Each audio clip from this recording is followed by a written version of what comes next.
I am Jenna Bosonko, and this is QTV News, coming to you live from our studios along Kairaba Avenue. Thanks for joining us. Here are the main local, international and business news headlines. A fire in Talinding, which engulfed 3 apartments, has left 2 sisters dead. The police PRO has given an update of the apparent murder-suicide in Busumbala and a murder in Farafenye, as well as the recent spate of arrests during Operation Zero Crime. The Trade Minister calls a press conference to address what appears to be a recent price hike of essential commodities. Some women appear to adopt a specific dress code for the holy month of Ramadan. We went out to find out why. In international news, we have a roundup of stories from across Africa. In sports news, as GFF First Division reaches the halfway stage, Papis Nyasi's hot streak continues as the Birkama United striker sits top of the goal-scoring charts. Those were the main headlines, and now the news in detail. Do stay with us.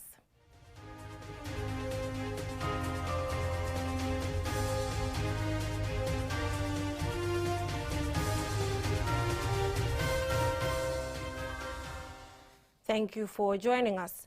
2 sisters have died after a fire engulfed a 3-apartment block in Talinding over the weekend. The cause of the fire is yet to be established, but eyewitnesses say the fire was aggravated when a gas cylinder exploded inside the building. Babu Kursi has the rest of that story. Sympathizers converge at the scene to show solidarity with victims' family. The fire is said to have started in the first apartment. According to Ensa Tamba, who occupied the 3rd apartment, they did all they could to save the young girls, but feared of a gas bottle inside the house prevented them from entering. Because we wanted to, because the old woman came out and said 2 of our daughters are inside. So we wanted to go and rescue them, but we couldn't because there was a gas inside. So one of our person who was helping us have the smell of the gas. He said there is a gas inside. So we all run for our life. We could not actually. That is the saddest part of the story. It was around 3 to 4 at night. Yes, that is the time we were able to have access. Yes. That was 3 hours after. After, yes, that was 3 hours after. They were born to ashes, definitely. You cannot even recognize them, because when the fire started, they were inside. So they wanted to come out, but they couldn't because the flame, they could not see the door. So all along, when the fire was burning, all along they were inside. They were born to ashes. You cannot recognize them. In fact, it was very, very sad. Sana Dahaba, the executive director of the National Disaster Management Agency, told QTV that the rent tribunal should act now because some of the landlords are only interested in collecting rents and not in maintaining their houses. When such things happen, it is our responsibility to make sure that we respond to it rightly. That's what we call ethical leadership. This is why, when it happened, I received a call from the Vice President to make sure that I come and sympathize and empathize with the family and also look at their condition so that we can come up with an appropriate response to address their need. Like what I keep saying, that the rights of the tenants must be respected. If you look at the condition of this building, I will not preempt that it's happened as a result of electricity, but there are big question marks with regard to the structure of the building. So I think these are some of the things that the rent tribunal needs to look at, to make sure that they look at the condition of the tenants. They are also human beings, and their right must be respected. The condition of this building is so bad for human beings to live there. I think these are some of the things that we are also going to critically look at and address with the appropriate authorities. Fatoumata Jawara, the National Assembly member for Talinding, and Babukar Mansari, the councillor for Talinding North, are neighbors to the victims. They also stressed the need for the rent tribunal to be active in monitoring and evaluating landlords and their houses. Landlords should take ownership and renovate their houses. Hence, they are the one who people are paying their rents to. Yeah, and I must thank the government and the NDNA for their quick response, and the Gambia Fire and Rescue Service. Really, they quickly respond and put out the fire. Yeah, hadn't been they got the information earlier, there wouldn't be any casualty. By looking at the situation, when I went around see how the building is, definitely I know that there's something that's wrong with the wiring system and stuff like that. And then it's high time rent tribunal to look over to these issues between tenants and the landlords, because by looking at the building, you should know that there is something wrong with this building. So that's why I feel it's important. It's the right time now they should take a step. The family is now soliciting support, especially in this holy month of Ramadan. Babakar Si, QTV News. Unfortunate situation there. Now, the Public Relations Officer of the Gambia Police Force, Superintendent Lamin Jai, on Monday gave an update about the recent arrest of suspects during Operation Zero Crime and the alleged murders in Busumbala and Farafenye. More in this report by Ajibintu Drame. According to the Point newspaper, police are looking for Musa Fall, a Senegalese who allegedly stabbed one Sheikh Gay to death in the North Bank region. This incident happened at Kir Ali village, close to the Gambia-Senegal border.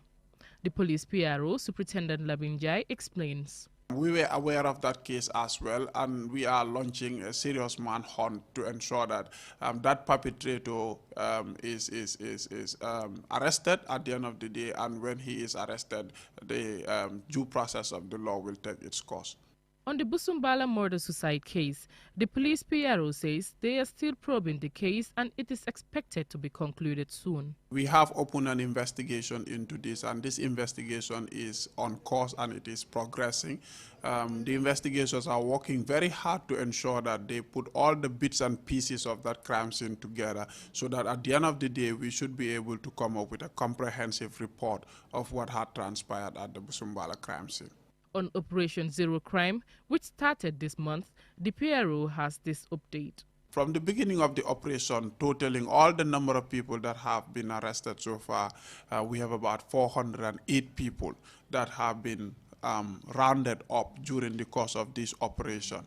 Now, out of these 408 people, 201 has been found to be not connected with any offense or crime. 207 people were screened and processed, and so 79 of them were found to be illegal immigrants. And so because they are illegal immigrants, their cases have been handed over to the Gambia Immigration Department for processing and further actions. Then we also have 65 people. 65 people were found to be connected to possession of suspected drugs. And so because they are found with suspected drugs, their cases also are handed over to the Drug Law Enforcement Agency for processing and further action. Now, we have a remainder of 63 people that have been charged for various offenses by the police, offenses ranging from going armed in public, breaking and stealing, assault causing bodily harm to other people, drink and driving, and sometimes escape from lawful custody. People have already started appearing before court by virtue of the fact that they've been charged under different for different criminal offenses, and so because of that they have been prosecuted accordingly. Superintendent Jai thanked the public for their immense efforts during the course of police executing their duties. It is an operation that the public have definitely hailed, and so we appreciate that. One of the challenges that came up during the course of the operation is the fact that we have some instance of people obstructing our officers when they go about carrying out their operations. Jai further stated that most of the people arrested during Operation Zero Crime were youths. He made emphasis that youth should refrain from criminal activities and use their potential and youthful energy into something useful for them. Ajibintu Drame, QTV News. The Minister of Trade, Industry, Regional Integration and Employment on Monday stressed government's commitment to improving the welfare of Gambians. He was speaking at a press conference to brief the media of government steps to address the recent price hike in essential commodities. And Sumana Esonyasi has the rest of that. The price hike have been a major concern over the past few weeks, especially during this unprecedented challenging period of the COVID-19 pandemic. The Trade Minister, C.D. Keita, said the recent price increases could be attributed to several internal and external factors, including the COVID-19 pandemic, which has disrupted global supply chains. This had led to a scaling down of global production, causing high prices of essential commodities in the international market and accounting for more than 80% of the increase in domestic prices. Legal consequences that would have meant that there are price controls. And again, I will have to emphasize, in a free market paradigm, you cannot have price controls.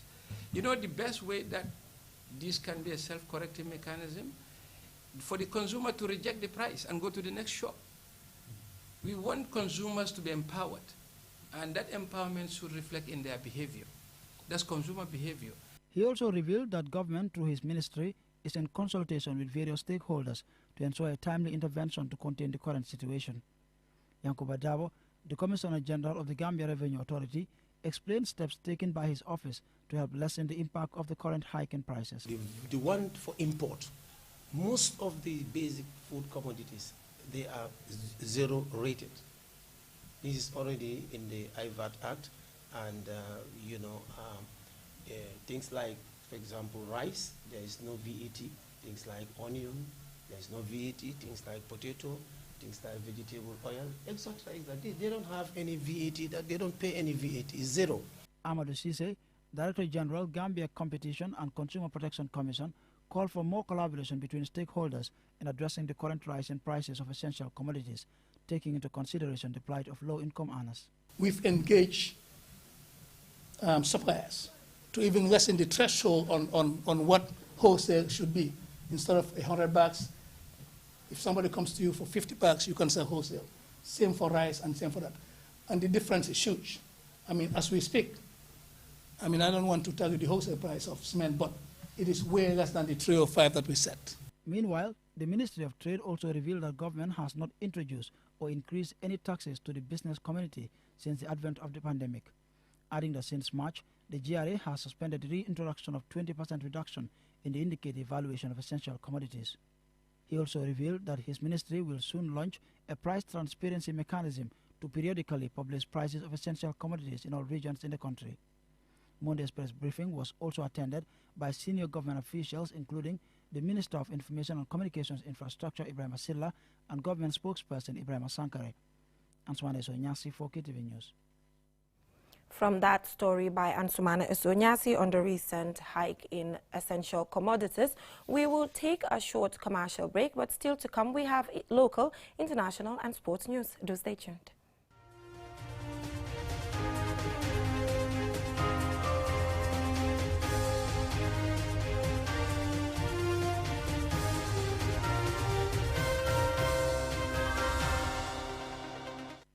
Join the Gambia's fastest growing network and enjoy high-speed 4G LTE. Dial *335# to subscribe to QCell's 4G LTE service. There's no need to swap your SIM. QCell, Senior Boss. We innovate, others follow.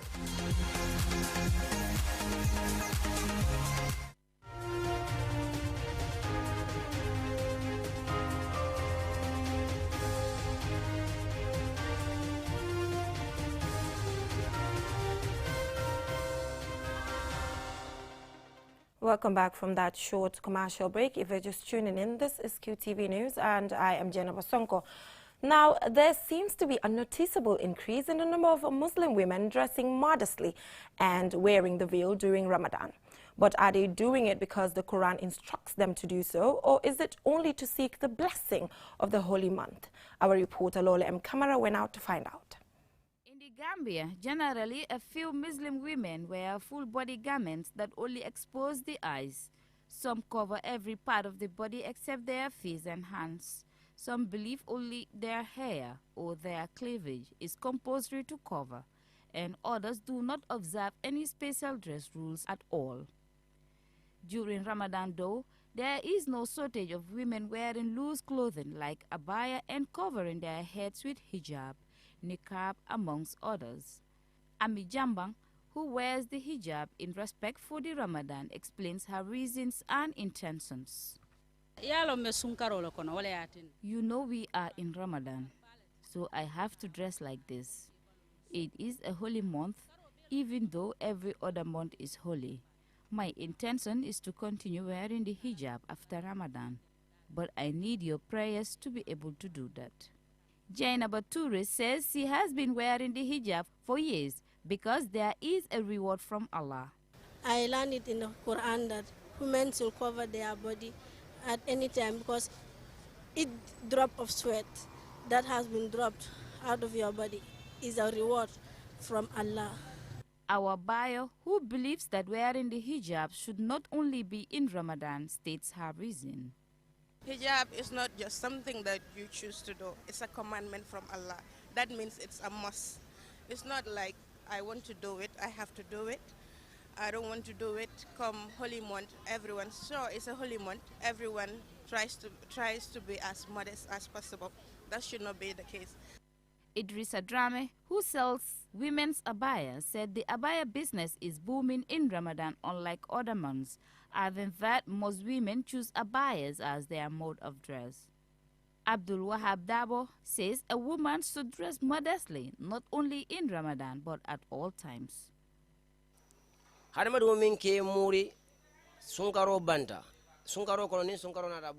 People who cover their bodies during Ramadan and stop after Ramadan should not do that. It is like praying at 2 p.m. and not praying at 5 p.m. Wearing hijab is so important that covering the whole face is obligatory. Dabo offers further advice and encouragement to women about their way of dressing.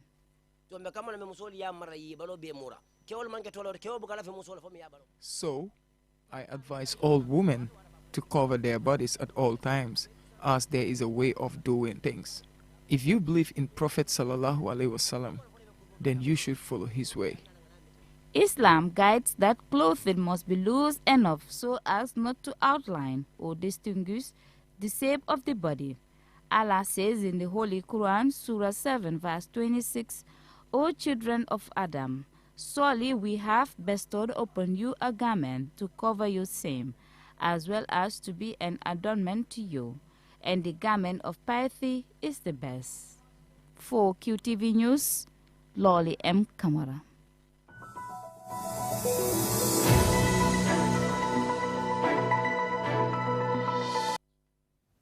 In international news, Ramadan is a month of fasting for Muslims who abstain from food, drink, sexual activity, and other temptations from dusk to dawn.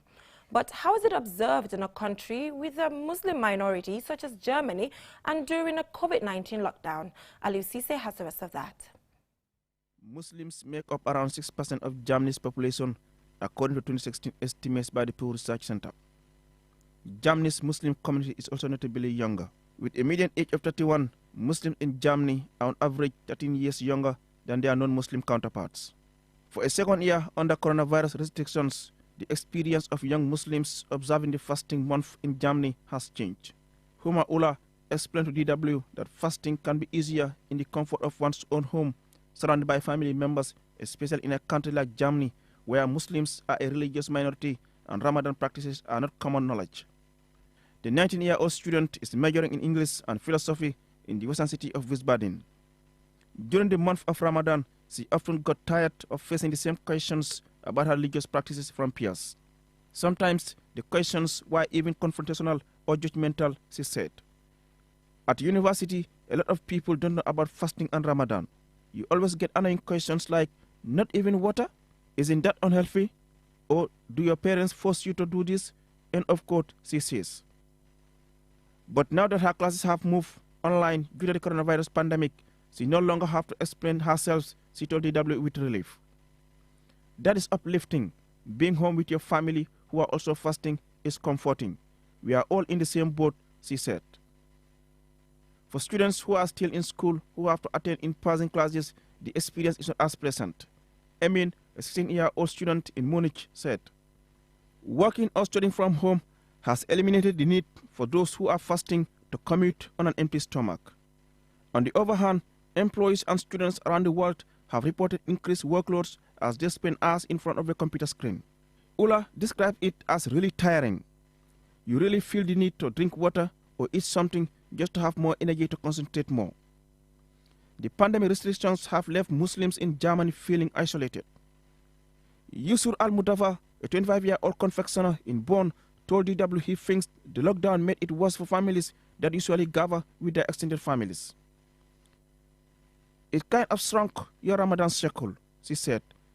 adding that it took away from one of the special components of the month celebration, such as iftar, the meal with which Muslims, in most cases, gather to end their fasting. Observant Muslims perform 5 prayers a day.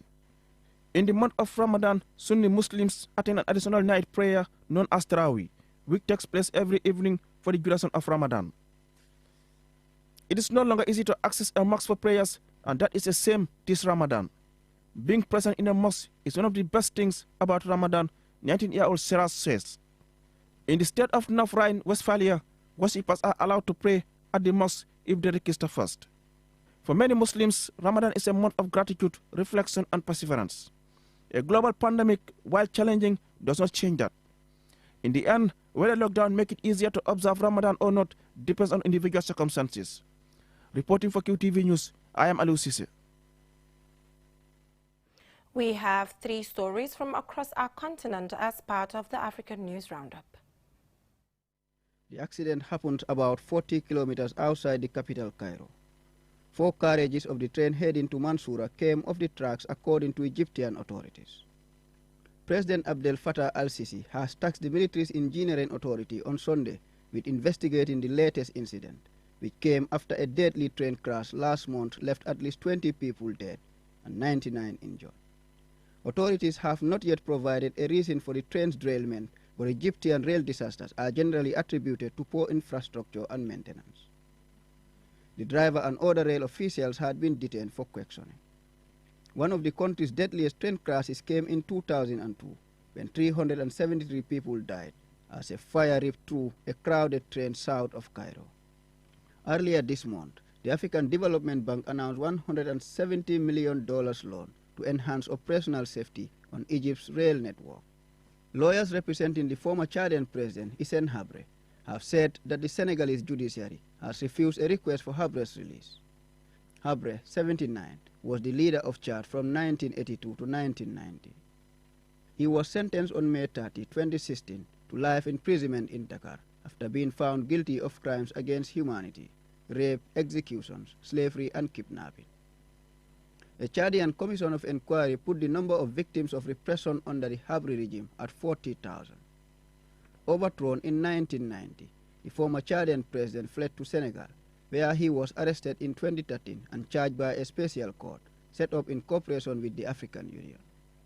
Since his conviction, he has been serving his sentence in a prison in Dakar. His lawyers filed a request for permission for his release on March 29, citing his health conditions and the threat of the coronavirus.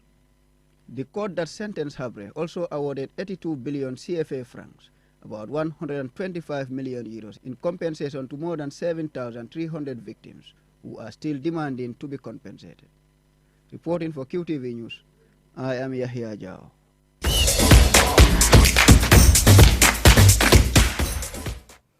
In sports news, Papis Nyasi has become a goal machine in the GFF League, scoring 9 goals so far for Birkama United. He scored a brace on Saturday against Marimo, helping Birkama United move from 5th to 3rd in the table on 20 points after their 13th match of this campaign. More in this report. A fine run by Lamin Balajo on the right with a beautiful exchange of passes. Papis Nyasi was perfectly placed before slotting in to give Birkama United the lead. Marimo were a constant threat in attack. Birkama's starman Ibu Kante had a quiet night and lost possession a few times in danger areas. Just as the Sadeba boys held back to defend their slender lead, Papis Nyasi surged forward with a run on the right, only to be tripped in the box. Referee Lamin Marigo gave a penalty. Nyasi stepped up to score his 9th goal of the season. Papis Nyasi says the goal-scoring form will continue. I'm very happy for collecting the 3 points. Yeah. How about the performance? The goals, they're unstoppable every time you keep scoring. Yeah, it's a teamwork. It's a teamwork. Yeah. Yeah. Do you think the goals will continue to come? Why not? If the fans are not tired of celebrating. Yeah. 2 goals that you've scored today, it could have been better, and you've taken the goals very well. The second one was a penalty, and the first one was well executed. Tell us, what's your secret? I say it's a teamwork. It's a teamwork, that's all. Yeah. Birkama United are currently 3rd in the standings, 6 points behind leaders Fortune. and 2 behind second place Armed Forces. And those two will play each other in Friday's top-of-the-table clash. Coach Modulamin Nyasi praised his striker for his remarkable goal-scoring form. Yes, first we have to say the difference between the last game and this game. The pitch are different, you know, we can see the grass here, so it makes a lot of difference. This is why we cannot knock the ball around, so, but nonetheless, at least the most important thing is, like you said, we have Papis Nyasi. Papis is a great goal poacher. He's technical, even if he's not playing in the game, you know, if he have chance, he will score. So this is the type of players that we need, and then, I mean, today he did it for us again, so definitely it's a good for the team. It will boost the morale going into the second round. Hawks shared the points with Walidan in Saturday's other kickoff to lie 8th and 10th place respectively, while in the battle of the bottom two, Gamtel got a boost with a 1-0 win over Talinde United, who remain bottom of the 14-team division. Mamudu Gajaga, QTV News. Thumbs up, Nyasi. Well, that is all we have for you in this edition of QTV News. Do join us tomorrow, same time for more news. Thanks for watching. Do take care of yourselves and have a great week ahead.